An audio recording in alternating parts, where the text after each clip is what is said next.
always listened to a lot of music. As a child, I didn't grow up in a musical family, and I remember listening. I think I wore out the kind of 5 LPs that we had, and I just, it's kind of indescribable need to listen to music and listen more and more.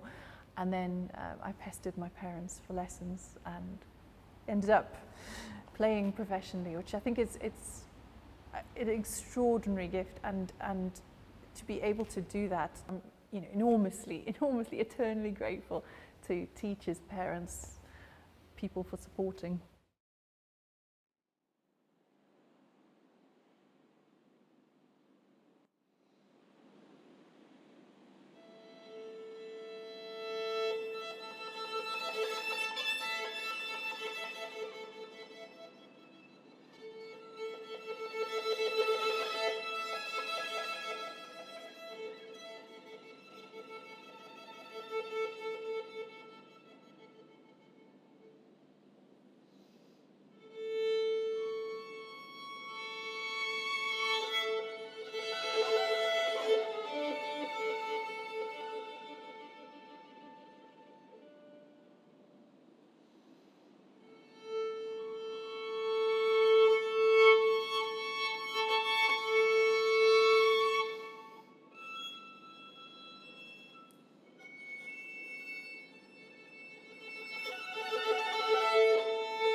inspired by people, mainly my family, and also nature more and more, actually. It does sound very contrived to say as you get older, I want to turn more to nature for solutions and answers, but actually that I really genuinely feel that happening. There is an overarching concept to the program, which I think came from spending, as we all have, I've got a lot of time playing the violin on my own recently, and listening to it with different ears, not in a big room, and having only the small resonance kind of under my ear, and then thinking about resonance and about sound, and about also how that is the sort of remnant of our music, and making a connection then with memory and remembering people. And I've always been very touched by dedication in music. People compose something and they dedicate it to somebody, or they say written in memory of somebody, and that's always struck me. I always read those, and I read them over and over again. Even I know who they dedicated to the piece. It sort of strikes me fresh every time.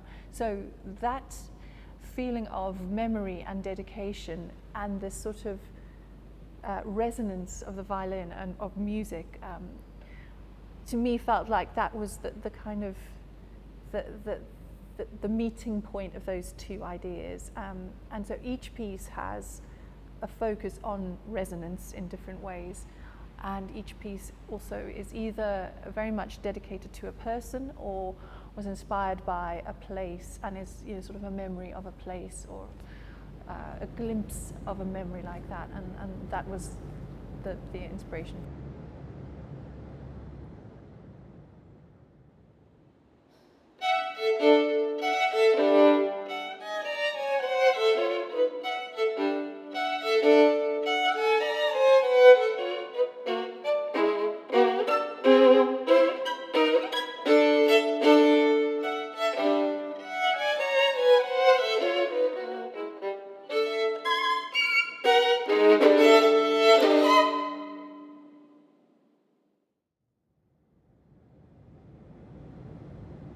Three pieces by a wonderful young violinist and composer called Natalie Klouda.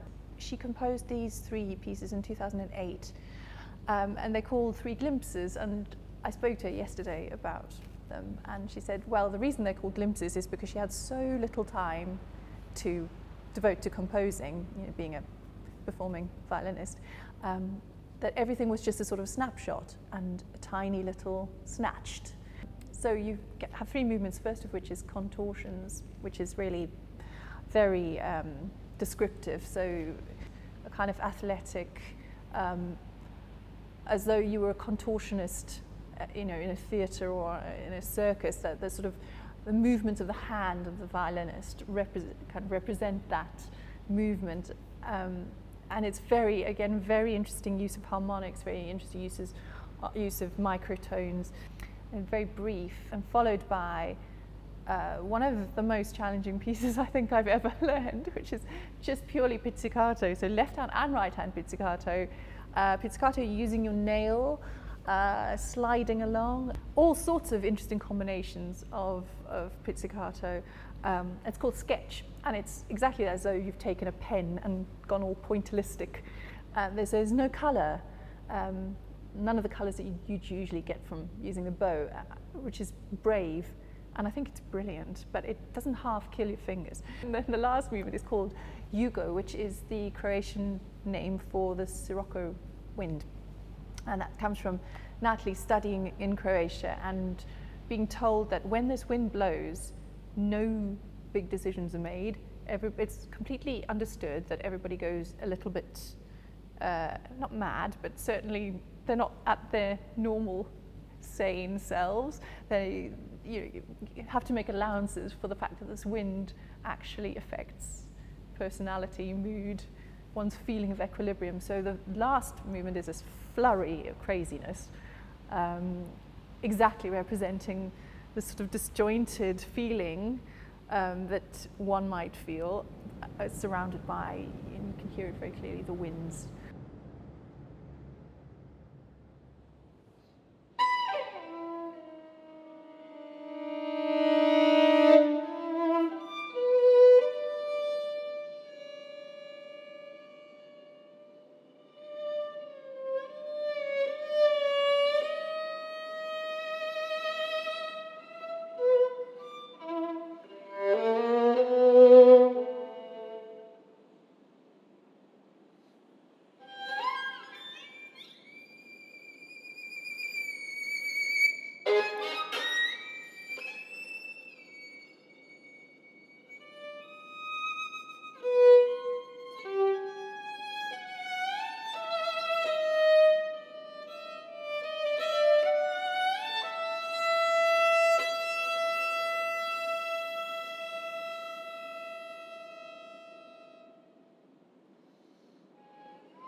At the heart of the programme is a very short work by Elliott called Mnemosyne, named after the Greek goddess of memory. Elliott wrote it in 2011 when he was 103 years old, and then he dedicated it to the memory of his wife, Helen. And I thought, to write a piece like this, which, as you'll hear, is strongly lyrical, very heart on sleeve, it's just a simple and very kind of direct melody, singing melody. I thought maybe you could only write something like that when you're 103. And then what he does is he intersperses the melody with cryptic kind of random notes and sort of quite ghostly little, mysterious little sections, tiny fragments. And that's actually what you're left with at the end, and it just feels so much like thinking about the memory, the memory slipping away further and further. That kind of dialogue, I found that very interesting.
Hebrides Ensemble has been a sort of key part of my chamber music works for such a long time that I feel I think in terms of Hebrides programming, even when I'm working elsewhere now, it's the thing that makes it addictive and incredibly enjoyable is the fact that there is never a dull moment in the programming. And I have to say, it doesn't seem like that might be the cornerstone of something, but to have that constant renewal and constant searching for something and constant juxtaposition of old music and new music, but done in this particular way. I find it really stimulating, really fascinating, and it keeps my thinking fresh in my other work that I do in music. And I think for that feeling of renewal and rejuvenation, it's just been an extraordinary group to be part of, and the people are absolutely wonderful. Scotland's produced, it's very fertile ground for music, and it's produced some extraordinary composers and musicians, but if you don't have people really playing and talking about and promoting and making that music available to be heard, it can't really have a continuing life. So I think that Hebrides has been just invaluable to that. 3 miniatures by George Benjamin. Now, these are masterpieces, absolutely amazing, and they're very clearly dedicated to 3 of his friends. He wrote them in 2001, and they are not only masterpieces of actual compositional technique, they were incredibly detailed, and they require sort of every single kind of technique on the violin that you could throw at it. They're very complex, but they're also just really wonderful postcards, again in that kind of Kurtág-esque way. So the first one is a lullaby for Elliott, the second movement is Canon for Sally, and the third movement is László, which is a song for a friend of his. And actually, I think what it boils down to is a very kind of simple emotional connection in those pieces. They're complicated, but they speak really directly, really immediately. They are, very beautiful, and actually, for me, really kind of the essence of what modern music should be about. It's really extraordinary.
program ends with Nocturne by Kaija Saariaho, and it's the kind of polar opposite in some ways to Early Light, the first piece by Rosalie, and it's everything you hear, this kind of harmonic build-up and the kind of concrete sonorities you hear in all the other pieces.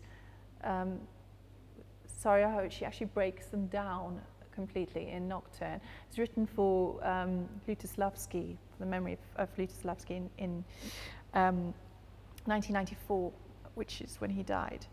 And she really asks for the harmonics to crumble to nothing, and she wants disintegration to be the kind of key feature in many ways.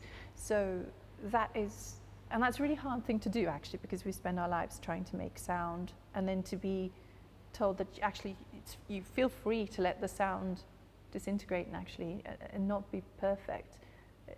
It's frightening and liberating at the same time, and I love that about the Nocturne.